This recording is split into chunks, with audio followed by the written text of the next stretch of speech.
So like you were saying how it forces you to be creative, right, in those tough moments. But how do you, because it's very easy to, when you don't know when the next paycheck is coming in, to act desperate in a way. Mm-hmm. So when you act desperate, you're thinking short term. So you're always trying to get a sale, and people can actually smell the desperation off you. So like, how do you still have that long-term type of thinking, but still like, I gotta make moves, you know what I mean? Mm-hmm. Like, how would you advise someone in that situation? It always comes down to your why, right? Like, why are you doing what you're doing? Once you know why you're doing it, I guess it gives you the strength for you to keep going, right? And for you to be able to think long term, right? My why, kept me going, and my why was greater than just myself, right? It pushed me in the direction that, yes, certain times I had to decide, do I want to think short term or focus on the long term? And you find yourself situations where certain decisions based on the current circumstance that you're in would prevent you from thinking long term, that you're just thinking right here, right now. Now, for example, I had situations where I had to pay bills. I had to pay even my phone bills, right? That I had to go do short-term, the way to put it is, for example, I had to go do short-term labor work for me to be able to cover those bills, but without losing the long-term vision. So I found myself that I had to go work part-time, casual at nights in a delivery a restaurant, delivering food. I worked in was it Domino's? I believe Domino's, delivering pizza, right? And I did it at night just to be able to cover my current expenses. Well, obviously it wasn't enough to cover my entire bills, right? But just to cover the current expenses. But I made sure that didn't distract me from the long-term goal. So during the day, I would still go out, network, knock on doors.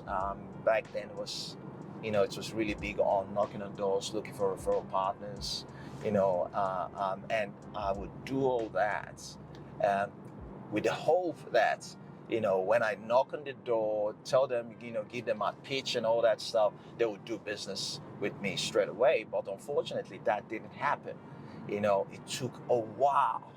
Some current referral partners now, it took 3 years, 2 years, 4 years before they started doing business with me. I had, few occasions where, within, a couple of months, 3 months, they, referred someone to me and stuff like that. So yes, sometimes you would have to make decisions that could potentially hinder the long-term goal. But as long as you know your why, keep right to stay on M4. If you know your why and you keep that why in place and you focus on the long-term vision, yes, you do short-term things just to be able to cover the short-term needs for now. But yeah, you're always focused on the long-term goal. Focus on, this is the dream. This is in terms of what I'm hoping to achieve in the long run, right? I've always had that vision in terms of how I envision myself, in terms of where I want to be, who I want to be, the kind of environment I want to be in, and the kind of person I want to become too as well. So I've always had that in my mind, and that kept me going in some ways, I guess. And so you went from working a corporate job at Commonwealth Bank to starting your own business and at that time delivering pizzas. Hey, I know you're enjoying this video. For any inquiries and mentorship opportunity, which I would be really looking forward to working with you, in this description below you can get all my details, and I look forward to working with you soon. Absolutely. I did worse jobs than that as well. Really? For way worse jobs. And And this is where, it's quite important that as someone that has a long-term vision, a long-term goal, you don't want to let your ego get in the way. You really don't want to let your ego get in the way. And there was an embarrassing moment. I guess then it was an embarrassing moment for me. But now when I look, it's not really embarrassing, now. Going back to when I worked as a pizza delivery driver, I delivered pizza to a work colleague's home.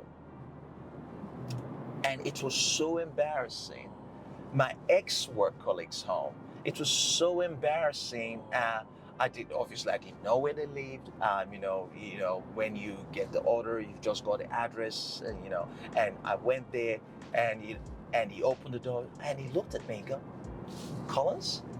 Like, yes. The face I didn't, then it took me a couple of seconds. I'm like, wow. At that very minute, very, very moment, I felt so embarrassed of myself. I felt like a failure. Literally felt like a failure. I went into my car and I started thinking my life over. Now, obviously, we didn't exchange comments, and the guy felt bad for me in a way. His action spoke louder than the voice. It took the pizza, and he also gave me a tip. I remember really well. He gave me a $5 tip. He gave me a tip, and I'm like, thanks, man. And I went back into my car, and I fell very, very quickly into a state of depression in a way for a very short period of time. Then I had to snap out of it. I'm like, listen, hey, you got to do what you got to do. It is what it is. And yes, that very moment itself was, I would say, was a low moment for me at that point in time. But when I think about it now, I'm like, no, it's definitely not a low moment, because it shaped me. And the fact that after feeling that way, and I had some thoughts in my head going, just stop now, that's it, don't do it. But I went back, did a couple more delivery that night, and came back for more the next day, and kept on doing it for another couple of months as well. So, it was one of those moments I experienced that, made me really question, do I really want to do this, right? And and I'm glad I stuck by it.